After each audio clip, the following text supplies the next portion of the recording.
today being the 24th of September 2024. Today we have a special lecture from our missionary.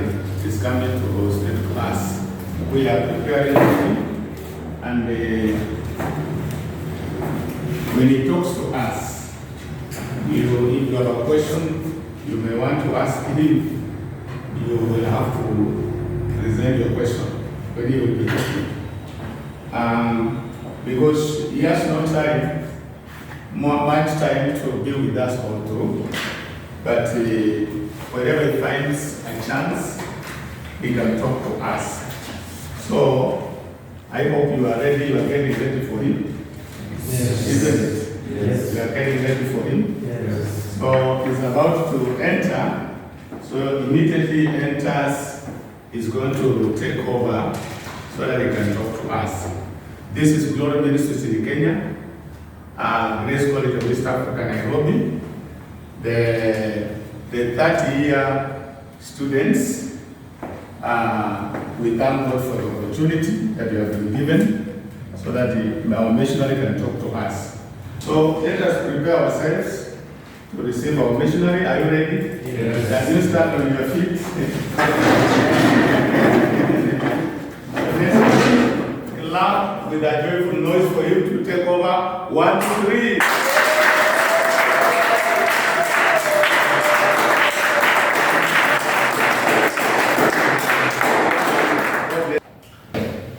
Why the Cain killed the other? Kwa nini Kaini alimuua Abel? Because when they do grown up, right? When they grown, Wakati walikuwa they both sacrifice, right? wakati walikuwa wanakuwa wakatoa dhabihu. Cain sacrifice with what? Kaini alitoa sadaka gani? Okay. Then how they know they have to sacrifice? Walijuaje inatakana watoe sadaka? Because Adam teach their children, right? Adam aliwafundisha. Okay. When they are grown Wakati walikuwa wanakuwa and they see the Adam's sacrificing every day, right? wakaona Adam. What's the Adam sacrifice? Adam alikuwa anatoa nini dhabihu gani? With what? Kwa anatoa dhabihu gani? Animal. Animal. Wanatoa. God wants the animal sacrifice, Mungu anapenda dhabihu sadaka za wanyama, not the cross. sio ya nafaka. Why? Kwa nini? Because God doesn't like ugali. God like meat. Kwa sababu Mungu hapendi ugali, anapenda nyama. Yeah. God like nyama choma. Mungu anapenda nyama choma kuliko ugali. Yeah. You know, animal sacrificing means you have to bleed, right? Yes. When you kill the animal, you have bleeding, right? Yeah, wakichinja mnyama damu inatoka. So God wants the blood sacrifice. Mungu anataka ile dhabihu ya damu. You know why? Unajua kwa nini? Because this is a symbol of what Jesus sacrificed. Ya hii kumwaga damu ni mfano wa kifo cha Yesu Kristo. So when the Jesus dies, he's bleeding. Wakati Yesu alikufa alimwaga damu. Then why God wants to bleed? Kwa nini Mungu anataka hiyo damu? God wants blood. Mungu anataka damu. Why? Kwa nini? Okay. The book of Romans said, wage of sin is death. Ya, anasema mshahara wa dhambi ni mauti. Wage of sin. Okay. You are the sinner. We must bleed. Wewe ni mwenye dhambi, unafaa uwawe. Right? Understand? Yeah. The wage of sin is death. Death. Mshahara wa dhambi ni mauti. Wage of sin. You are the sinner. You must die. Wewe ni mwenye dhambi, unafaa ukufe. Understand? Kwa sababu ya dhambi yako. That's the God's law. Hiyo ndio sheria ya Mungu. Then what is the death mean? Kifo inamaanisha nini? So losing life, right? Poteza uhai. Losing life. Poteza uhai. Then where is the life? I have a body, right? uhai uko wapi? Well, our life is in the blood. Many people said, okay, now I just told you about the blood, that's why you said blood, right? But if I don't tell in this one, I asked the people, many people said, oh, life is in the brain, life in the heart, life in somewhere. People don't know our life is in the blood. Watu hawajui ya kwamba maisha yetu yako katika damu. That's why, yeah, that's why the Bible said, do not eat the blood. Kwa sababu Biblia inasema kwamba usikule damu. The blood, eating blood is like taking the life of others. Kukula damu ni kama kuchukua maisha ya mtu kama ya kitu. So, wages of sin is death. Mshahara wa dhambi ni mauti. Death means losing life. Kifo inamaanisha kupoteza That maisha. is bleeding. Hiyo ni kumwaga damu. So, Jesus died on cross. Yesu alikufa msalabani. He's bleeding, right? Anamwaga damu. That means he's cleaning the sin. Anamaanisha kwamba anaondoa dhambi. With his blood, Na damu yake. all the human beings, Na maisha yote kwa wanadamu. there's a sins. Yanajaa damu. Inaokolewa kutoka kwa dhambi. So whoever believes in him, Yote ambaye atamwamini Yesu, you will be saved. unaokolewa. It doesn't matter you are a murderer, Haijalishi wewe ulikuwa mwizi, ulikuwa you are muuaji, a conman, ama ulikuwa mwizi, you are the liar. wewe ulikuwa muongo, It doesn't matter. haijalishi. Anybody who believes in him Yeyote ambaye anamwamini will Yesu be saved. anaokolewa. Understand? Umeokolewa, umesikia? Because he already paid. Kwa sababu Yesu tayari ameshalipia. Understand? Umeelewa? Blood is that important. Damu ni ya maana sana. God wants the blood, the animal sacrifice. Mungu anapenda sadaka ya wanyama. But the Cain, Kaini, he's a farmer. yeye ni mkulima. And the other, the Abel, Na Abel, he's a, he's he do the animal. yeye anafanya kazi ya kulinda wanyama. So the Abel, he just choose the best sheep. Akachukua kondoo ambaye amenona, But akamsuka. the Abel, the Cain think, okay, Kaini, I just do my best with my crops. acha nijaribu na That's hizi. it. Why I have to do the animal sacrifice? Kwa nini mimi nifanye mambo ya If wanyama? I do the animal sacrifice, I have to bring some crop and it to the Abel. Why to do you- exchange the why do you animal, do it? right? Why And do then you- bring home. Did you Ah, do it? it's complicated. Ya na mimea yangu iweze kutoa dhabihu. I just do my way. Wacha nifanye tu njia I yangu. just do my way, I do my best. Nifanye tu kwa njia yangu. God doesn't want to do your best. Mungu anataka, God wants you just obey. Mungu anataka tu utii, fanya vile amesema. Even these days, Hata siku hizi people don't obey God. watu wa They think, oh, I do my best. wanaona najaribu kwa uwezo wako, hapana. God doesn't want you to do the best. Mungu hataki ufanye God kwa uwezo wants wako. you obey. Mungu anataka umtii. That's important.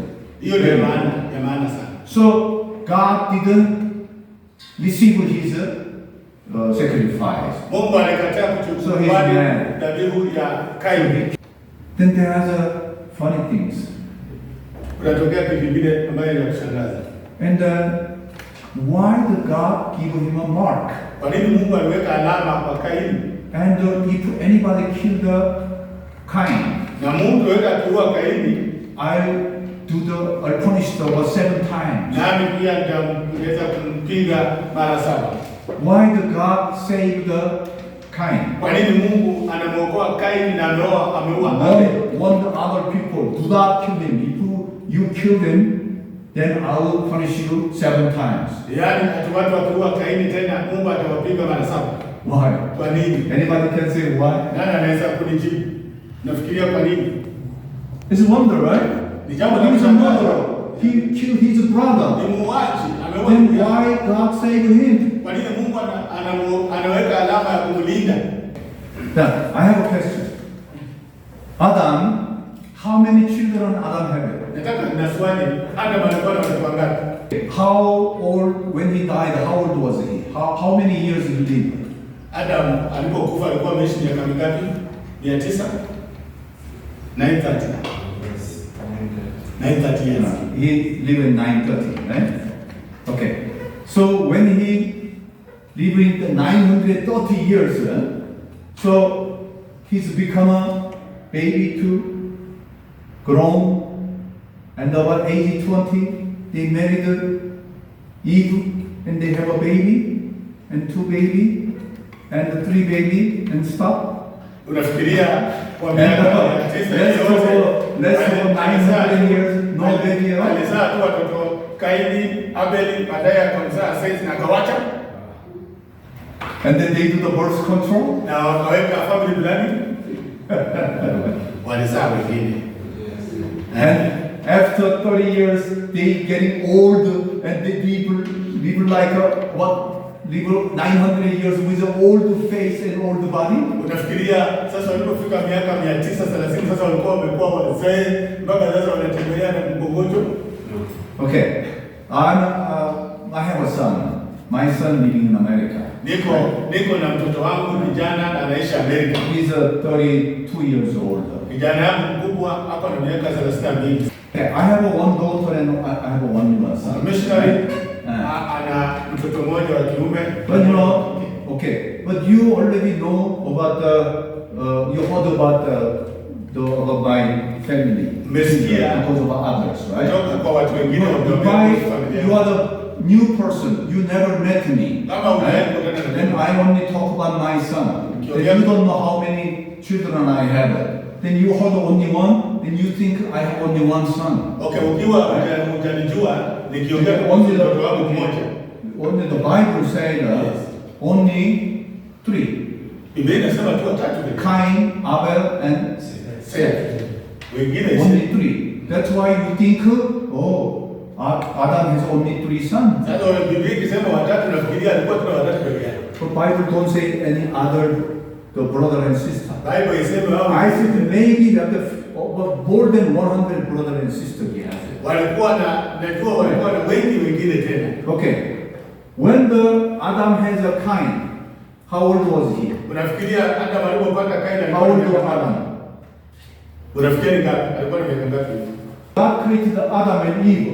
Are they created baby? Wakati Mungu aliumba Adam na Eve, baby?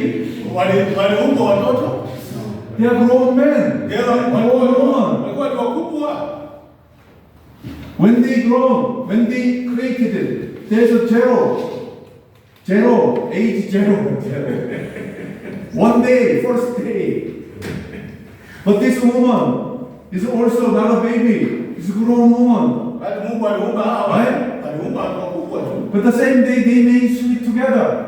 In the 10 months, they can have a baby. Am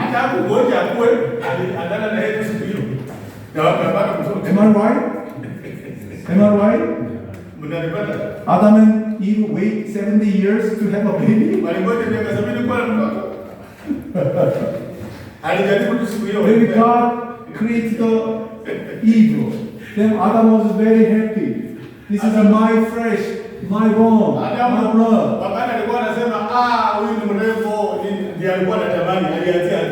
In the first society, they love each other.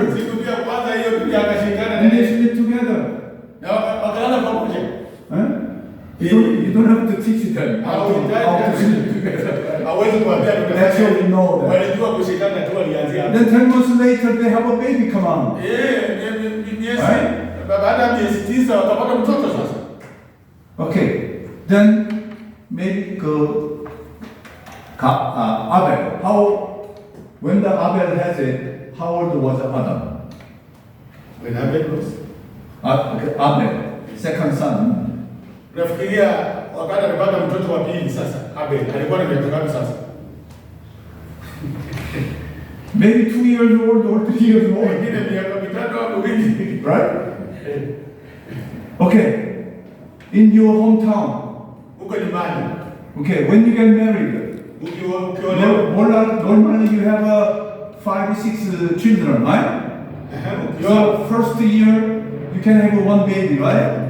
But 1 year later, 2 years later, you can have a second one, right? Maybe 1 year later, third one, right? Normally you have 1 or 2 years.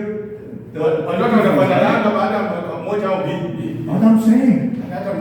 Okay, you said about you said about 3 sons, right? Who is the third one? Seth. Okay, when the Seth has it, the Adam has a Seth. What's the Adam's age? Unafikiria hata alipata Seth alikuwa na miaka ngapi? Okay, this Bible said 130 years old. Biblia inasema miaka 130. Then he got another son, is a Seth. Is a 100. Anaitwa Seth. So this is instead of the Abel. Yeye akachukua nafasi ya Abel. So maybe around Adam is around 128 years or around that time. Abel killed Cain killed Abel. Pengine Cain aliua Abel wakiwa karibu mwaka 128. Maybe after a couple of years later, he's got a son. Na baada mwaka mmoja bila akapata. This son is a copy of the, not a copy. What can I say? Instead of the Abel. Right? Akachukua nafasi ya Abel. Okay. So when Adam become about 128 years, 130 years, how many babies is God? Unafikiria akifika miaka 130? How many children? Watu wengine hao walikuwa mezani wangapi? Si ni wengi. Ndio sababu walikuwa wanaoana. Kaina na wao mwingine. I think there's so many. Alikuwa na wengi, si ndio? At least 50, 60, 70 or something. Wengine alikuwa na watoto 60. Hata 70. Okay. Once the God wants it, Adam and Eve, they make him, created it, and they blessed him, and multiply the number. That's the order. Yeah. Also, that's the blessing. Mungu alisema multiply the number. Alipoumba Adam na Hawa akawaambia, akawabariki na akasema muongezeke. So Adam and Eve, every 1 or 2 years they keep producing the baby. Mwaka mmoja na Hawa baada ya mwaka mmoja na wawili walikuwa wanaongezeka na kuzaana. So when they have a baby, and about 15 years old, they grown, right? And they have a brother and sister. They married together. Wakifika miaka 15, huyu kijana wa Abel na wa Adam na msichana wa Adam tena wanaoana hao ndugu wa dada wanazaa pia. Then 130 years, there are so many number already. Miaka 130 wako wengi. Because they keep married each other. Wanaoana ndugu na dada wanaoana wanazaa. Ndugu na dada wanaoana wanazaa. Walikuwa wengi sana. So at that time, maybe thousands or 10,000s are already there. Hata hapo wakati huo pengine walikuwa maelfu 10 ama 20. Then their ancient is Adam and Eve. And after that, the grandpa, because there are so many. My father, grandfather, grandgrandpa. So they already made a family tree. Right?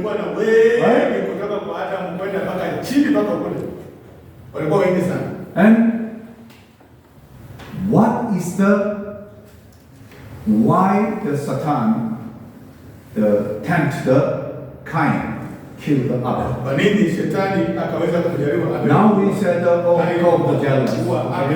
Who give him a jealous? Why?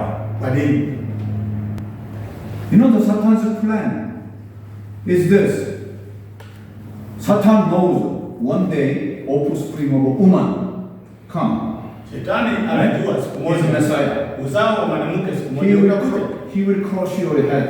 And then you will bite his heel. Right? So what he should do? Satan must do. They have to killing each others. All this Adam's descendants, they are killing each others.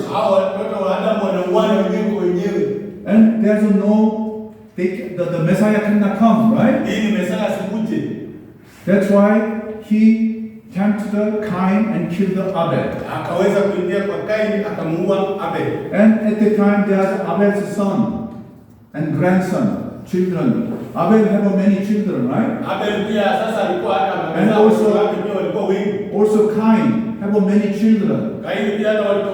Because the Adam when they have a set, he's almost 130 years, right? So 130 years for the Cain's children. And the Abel's children, they already have so many, few hundred or few thousands, right? Miaka 1130 yenye Adam alizaa Abel, tayari Kaini akapata watoto wengi na Abel pia kuna. Right? My great-grandpa is Cain. My great-grandpa is Abel. They have a family already. Then why God give him a mark? Kwa nini Mungu akapeana alama kwa Kaini? Do not kill him. Usimuue. If you kill him, Ukimuua, I punish you 7 times. Nitakuadhibu mara 7. Because he prevent them killing each other. Mungu alitaka kuzuia maneno ya uwana. Because Cain killed Abel. Kaini aliua Abel. The Cain's descendant. Sasa wale kizazi cha Kaini, my great-grandpa, the Cain killed my great-grandpa. So we have to revenge him, right? babu ya Kaini, babu yetu Kaini aliweza kuua familia, aliua babu yetu Abel. Kwa hivyo tutauana. If the Abel's descendant killed Cain, why did Cain have a descendant too, right? Children, right? Okay, kizazi cha Abel kikiua kizazi cha Kaini. So what they think? Well, okay, my father did wrong. That's why my father must die. They think like this. Nafikiria watoto wa Kaini watasema tu sasa, you kill my grandfather, you kill my father. Baba yetu aliua again. Baba yetu aliua Abel babu yao, sasa wacha tu waue kizazi chetu. Watakaa hivyo? Hapana. Nao wanaanza kuua. Adam's family, the Cain's family descendant and Abel's descendant, they start fighting, they killing each other. Sasa kizazi cha Kaini na kizazi cha Abel wanaanza kuuana kabisa. What's God's plan? God's plan is you have to produce the many baby, the multiply the number, right? Mungu anataka ya kwamba sisi tuweze kuzaana na kuongezeka. What is the Satan's plan? Shetani make them killing each other. Wanadamu wauane wakuwe wachache. So if they all die, wote wakikufa, the offspring woman cannot come. Na ile uzao wa mwanamke ambao ungekuja kuangamiza shetani hatakuja. That means the Messiah cannot come. Messiah hatakuja.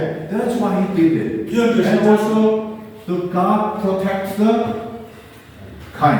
Ndio naona Mungu akaweka maka kwa Kaini akasema msimuue ili msiwache mbalizane. Understand now? Umeelewa sasa? You understand fully? Umeelewa sasa? The Hebrew people, they go to the slave of the Egypt, right? Walienda kule utumwani Misri. They stayed about 400 years. Walikaa miaka 400.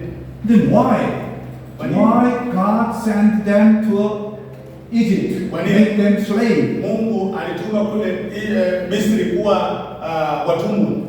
There are 2 reasons. You have ever think about it? Kuna mambo mawili nataka. They've been slave for 400 years. Walikuwa utumwani miaka 400. But God loved the Hebrew people. Mungu anapenda Waibrania. Why let them do the slave for 400 years? Waende wakuwe watumwa katika nchi nyingine. You never think about it? Haukufikiria hiyo? Haujafikiria? Because God want to save the Hebrew people. Kwa sababu Mungu anataka kuokoa Waibrania. Save the people and plus multiply the number of the Hebrew. Mungu anataka waokoe na aongeze na hesabu yao. So after 400 years when the Exodus, they almost have 2 million. Baada ya miaka 400 watu wakitoka huko walikuwa zaidi ya milioni 2. When they go to the Egypt, wakati walienda Misri, how many was there? 70. Around 70. Yeah. Wakati walienda Misri walikuwa karibu 70. Yeah. First time when they go to the Egypt, they only about 70. Wakati walienda Misri walienda kama jamii ya Yakobo walikuwa 70 peke yake. They were slave. Wakakuwa watumwa. But under protection of the Egypt. Wakiwa chini ya ulinzi ya Misri. So their number is growing up to 2 million. Hesabu yao You know, at that time there's a very small tribe. Wakati huo walikuwa ni jamii ndogo ndogo. The thousands of tribes, they are just finished. Maelfu ya makabila yao walikuwa wamemalizika. If Jacob's people, they don't go to the Egypt, they maybe disappeared. Kama hawa wa jamii ya Yakobo hawangeenda Misri, pengine wangemalizwa. So God wants to save those people. Mungu alitaka kuokoa. That's why they go to the Egypt. Ndio sababu wakaenda kule Misri. And the Egypt saved the people. Na Mungu akawaokoa. And then AD after the Jesus, right? Then AD 70. Baada ya Yesu mwaka wa 70, Roman general attacked the Jerusalem. Ya generali wa Kirumi akavamia Jerusalem. They tried to kill all the Israel people. Walitaka kuua Wayahudi wote. That's why they run away. Ndio sababu wakatawanyika kote ulimwenguni. So why God allowed? Kwa nini Mungu aliruhusu hiyo? Because this is a different way to save the Israel people. Hii ilikuwa ni njia ya Mungu ya kuokoa Waisraeli. The first time God saved those Hebrew people, they make them slave under the Egypt. Mara ya kwanza Mungu aliokoa Wayahudi Waebrania kama watumwa kule Misri. Second time is he spread out all the Jewish people all over the world. Mara ya pili wakati Warumi walivamia Yerusalemu 70 wakatawanyika dunia yote. And save the Hebrew people. Na Mungu akawaokoa hao Waebrania. And after 2000 years, baada ya miaka 2000, God called all the Israel people. Mungu akawarudisha Waisraeli wote. Making the nation. Wakatengeneza taifa la Now they have Israeli. Israel. Kule Israeli. There are about 10 million people now. Sasa hivi ni milioni 10. You know why? Unajua kwa nini Hitler trying to kill all the Israel people? Wakati wa Hitler massacre aliweza kuua Waebrania Wayahudi zaidi ya milioni 6. Because the devil knows this Israel people, they were trying to kill all the Israel people. Hawa Wajamani walijaribu kuua Waisraeli wote. That's why he tempted the Hitler. You know Hitler, right? Yes. So Hitler trying to kill all the Israel people. Hitler huyu akalikuwa na mpango wa kuua Wayahudi wote. But God saved them. Mungu akawaokoa. God using the America. Akitumia Marekani. You know why God using the America? Unajua kwa nini Mungu anatumia America? America is a Christian country. Amerika ni nchi ya Kristo. That's why the America, God using the America. So the America, they go to send the army to the World War II, right? So America win. Mungu anatumia Amerika kwa sababu watu wa Kristo wakaenda kwa vita ya pili ya dunia wakashinda. And in 1948, mwaka wa 1949, the foreign minister of the UK, yule waziri wa nchi za kigeni wa Uingereza, his name is Bartoa. Jina yake ni vile amesema, he announced we make the country, Israel country, the Jerusalem. Israel sasa anasema tunaitengeneza taifa, Wayahudi warudi na wao na makao makuu kule Yerusalemu. So 2000 years there's no Israel nation. Yake 2000 hatukuwa na ambayo ilipita hatukuwa na Israeli. And after that, now 2000 years later, there's a nation Israel there. Tena baadaye baada ya miaka 2000 Israeli inaundwa tena inarudi. But the Satan using the Muslim around there. Shetani anatumia Waarabu wa Waislamu kule. They trying to kill all the Israel people. Wanajaribu kuua Wayahudi wote. That's why even today there are war, right? Fighting every day. Hata leo kuna vita ambayo inaendelea mnajua ya Israeli na Wayahudi. These Islam people, Waislamu Muslim, they hate Jewish people. Waislamu wanachukia sana Waisraeli. But God protected Israel. Mungu analinda Israeli. Then why God protected Israel? Kwa nini Mungu analinda Israeli? Why? Kwa nini? First coming of Jesus is coming through the Israel. Yesu anaporudi mara ya pili anarudi Israeli. Jewish people. Anarudi kwa Wayahudi. Even second coming of Jesus comes through the Jewish people. Mara ya kwanza alikuja kwa Wayahudi, mara ya pili anaporudi anarudi Israeli kwa Wayahudi. So we feel like, okay, last 2,000 years there's no Israel nation. Miaka 2000 iliyopita Israeli haikuwa.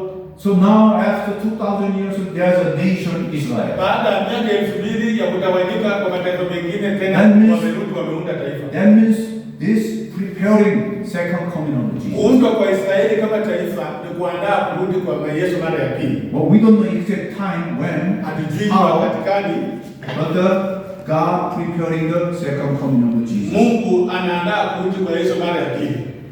We don't know when. Hatujui ni wakati gani. Maybe tomorrow. Lakini pengine ni kesho. Maybe 1 year later. Ama ni mwaka mmoja. Maybe 10 years later. Ama miaka 10. Nobody knows. Only God knows. Kuna mtu anajua, ni Mungu anajua. So always we have to prepare ourselves. Sisi tujiandae.